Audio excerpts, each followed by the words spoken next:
You are just a woman. What could you possibly know about enterprise-grade computer hardware? Step aside and let the men work. Before you break something permanent, the harsh words echoed through the sterile, glass-walled laboratory. The arrogant head of engineering, a guy who wore his Ivy League degree like a crown, roughly slapped Grace's hand away from the open chassis of a $50 million prototype motherboard. Grace did not flinch. She just pressed her lips together. Her eyes locked on the smoking circuitry, calculating the disaster that was about to unfold. From the shadows of the massive server racks, an older man pushing a cleaning cart quietly stepped forward. He wore faded blue overalls and had the calloused hands of a lifelong laborer. Without saying a single word, the old janitor bent down, picked up the specialized wrench that the manager had knocked out of Grace's hand, and gently placed it back into her palm. He gave her a single, deeply knowing nod. If you love seeing underdogs stand up to arrogant bullies and prove their true worth, hit that subscribe button right now to join our community. Talent does not have a gender. Only arrogance clouds true intelligence. If you believe God always watches over good-hearted fathers, drop a comment saying, "I believe in a father's love and justice," down below. Let me tell you about Grace. On paper, she was nobody special to the executives on the top floor. She was just a low-level assembly tech, stuffed into a cramped, windowless corner of the research and development department. She did not have a fancy master's degree or a family trust fund to fall back on, but what she did have was an absolute fire in her belly. She was an endlessly positive, charismatic force of nature. She was the kind of person who said she would do something, and then actually did it, a remarkably fast learner. She was never afraid of failure, because she viewed every setback as a stepping stone. While her colleagues were out networking at expensive country clubs, Grace was teaching herself advanced chip architecture by devouring YouTube tutorials and actively participating in obscure MMO gaming communities and tech forums. Deep into the night, she had a wealthy mindset. She knew that true financial freedom did not come from begging for a promotion, but from building undeniable skills. In her spare time, she scavenged discarded components to build high-speed computers for underprivileged kids in her neighborhood. Her only real escape from the toxic, hyper-competitive lab environment was the building's rooftop. Up there, she had secretly set up a small hydroponic vegetable garden and a makeshift fish tank. It was her little slice of peace in a concrete jungle, and it was up there that she formed an unlikely bond with Eric, the quiet, single father who cleaned the building on the night shift. Eric never talked much about himself or his past, but he always seemed to know exactly when the water pump in the fish tank was losing pressure, or when the leafy greens needed a different nutrient mix. He would stand there, leaning heavily on his mop, watching Grace sketch out complex circuit diagrams during her lunch break. Occasionally, he would point a rough, calloused finger at a line on her blueprint and ask a piercingly sharp question about thermal throttling or logic gates. They were questions a janitor really should not know how to ask. Grace never judged him. She saw a man doing honest, back-breaking work to provide for his family, and she respected that deeply. She treated him like an absolute equal, sharing her dreams, and of one day designing a tech ecosystem that could help millions. But down in the lab, equality simply did not exist. The head of engineering, Marcus, was a textbook narcissist. He routinely stole credit for Grace's micro-optimizations, passing them off as his own brilliant strokes of genius. During board meetings, he made sure she stayed firmly in her place, constantly assigning her the most tedious, manual tasks, and mocking her ambitions. Then came the day of the alpha test.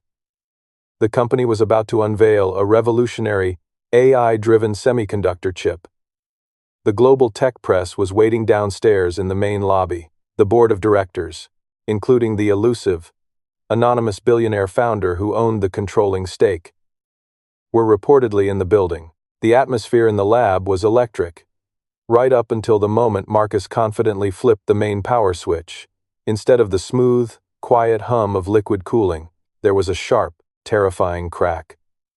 A plume of acrid white smoke shot up from the primary heat sink. Warning sirens began to blare.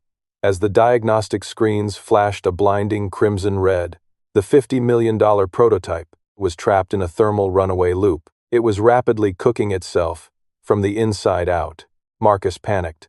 The color drained from his face as he sweated through his designer suit, frantically typing override codes into the master terminal. He screamed at his team, demanding to know why the software wasn't responding, and why the thermal sensors were completely blind.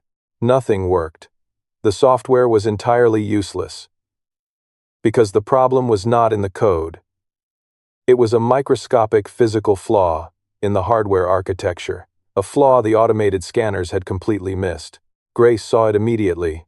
Her mind processed the physical circuitry, like a map she had drawn herself. She stepped forward, tightly gripping her toolkit, ready to bypass the failing circuit manually. Marcus turned around and saw her. He lunged forward, his face purple with absolute rage. He screamed for security, threatening to have this lowly assembly girl thrown in federal prison for industrial sabotage if she dared to touch his masterpiece. If you think Grace should ignore his threats and save the system anyway, make sure you smash that subscribe button right now. Before Marcus could even lay a finger on her shoulder, a heavy, rough hand clamped down hard on his wrist. It was Eric. The old janitor didn't just stop him, he gripped Marcus's arm with the kind of crushing, unyielding strength you only get from decades of hard physical labor. Let the woman work. Marcus, Eric said. His voice was completely different now. The quiet, humble tone of the night shift cleaner was entirely gone. It was replaced by a low, gravelly authority that instantly froze everyone in the room. It was the voice of a man who was used to giving orders and having them obeyed without question. Marcus tried to yank his arm away, but he couldn't budge. "Are you out of your mind?"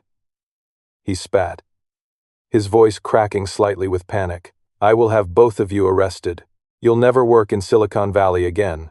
Grace completely tuned out the shouting. The heat radiating from the $50 million board was intense, smelling sharply of melting polymer and ozone. She didn't have the luxury of fear. She had maybe 30 seconds before the primary casing melted down and took the entire server rack with it. She grabbed a micro soldering iron and a pair of precision tweezers from her belt. To the executives upstairs, this motherboard was a complex, intimidating piece of alien technology. But to Grace, it was just a puzzle. It was the exact same fundamental architecture she used when she rebuilt junked servers for the neighborhood kids, just on a much more expensive scale. She leaned in close, the red emergency lights reflecting in her eyes. The automated diagnostic software was entirely blind to the issue, because it was looking for a coding error, but Grace's hands-on experience told her exactly what to look for. There, a microscopic hairline fracture in a primary copper trace near the power delivery phase. It was creating an infinite resistance loop, feeding raw, unregulated voltage directly into the thermal sensors, blinding them. With a steady hand, she bypassed the fractured trace, applying a flawless bead of solder to bridge the connection manually. Almost instantly, the deafening warning sirens abruptly cut off. The liquid cooling pumps kicked into overdrive, flushing the boiling coolant out of the system. The blinding red screens in the lab flashed twice, then settled into a calm, steady blue. The system stabilized. She had saved the prototype. Marcus let out a massive breath, pulling a handkerchief from his pocket to wipe his dripping forehead. Then, incredibly, his posture completely shifted. The panic vanished, replaced instantly by his usual, suffocating arrogance. He violently shoved Eric's hand away and stepped in front of Grace, physically blocking her from the console. "See?" Marcus announced loudly to the terrified engineering team. The emergency override codes I typed in, finally executed. I stabilized the thermal loop. He pulled out his phone, glaring at Grace and Eric. Security. Get up here immediately. Escort this assembly girl and the janitor. Out of my building. I want them off the property. Before the board of directors arrives. Eric just let out a low, dry chuckle. It was a sound, full of pity. He reached up, took off his faded, grease-stained baseball cap, and tossed his push broom onto the pristine tile floor. Without a word, he walked directly past Marcus and approached the primary security terminal. A biometric scanner that only the highest-level executives were even allowed to look at. Hey, get away from that, Marcus barked. Eric ignored him. He pressed his calloused thumb flat against the biometric glass. The entire laboratory went dead silent as the main PA system chimed with a soft, welcoming tone. A crisp, automated AI voice echoed from the ceiling speakers. Biometric signature confirmed. Welcome back, founder and chairman, Mr. Eric Vance. Master system override is now active. All department controls transferred. Marcus literally stumbled backward, his knees hitting a rolling server cart. The color completely drained from his face, leaving him looking like a ghost. His jaw opened and closed, but no sound came out. Mr. Vance. Marcus finally stammered, his voice trembling so violently he could barely form the words. But the floors. I've seen you taking out the trash. I took out the trash, Eric said coldly, turning to face him. Because I wanted to see exactly how my company operates. When the billionaires aren't in the room, I wanted to see who actually builds the future and who just steals the credit for it. Eric looked around the lab, pointing at the massive, complex cooling system. I built the first version of this company in a damp garage, with my bare hands. I know what real engineering looks like, and what I've seen in this lab for the last 3 months is a department run by a parasite who actively crushes real talent because his ego is too fragile to handle a woman who is smarter than him.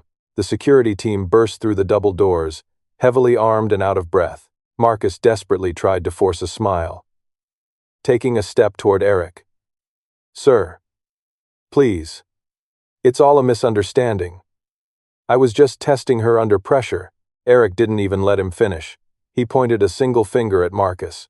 Clear his desk, revoke his stock options, and escort him out the back door. He's done. Eric elevated Grace's raw talent, letting it shine brilliantly in the brutal world of tech. If you believe that God always watches over good-hearted fathers, leave a comment saying, I believe in a father's love and justice, down below. 6 months later, the atmosphere couldn't have been more different. The Global Tech Summit in San Francisco was packed to the rafters. Thousands of journalists, investors, and industry titans sat in the massive auditorium, waiting for the keynote presentation. Grace was no longer stuffed in a windowless corner of the R&D department. She walked onto the center stage, the spotlight catching the confident, brilliant smile on her face. She was now the supreme director of hardware design. Behind her on the massive screen was the schematics for a revolutionary new chip. It wasn't built for expensive gaming rigs or luxury cars. It was a highly affordable, incredibly durable architecture, designed specifically to bridge the digital divide for underfunded schools around the world. It was her dream, finally realized. As the crowd erupted into a standing ovation, Eric walked onto the stage. He wasn't wearing a janitor's uniform anymore, but he still looked completely comfortable, wearing a simple button-down shirt and jeans. He didn't walk up to the microphone to talk about profit margins or market share. He walked directly up to Grace. The entire auditorium went silent as the billionaire founder looked at the woman who had once shared her lunch with him on a dusty rooftop.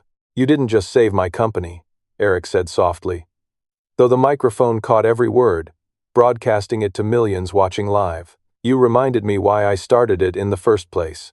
You have the bravest heart and the brightest mind I have ever known. Right there, under the flashing lights of 1,000 cameras. Eric reached into his pocket, He didn't pull out a massive, gaudy diamond.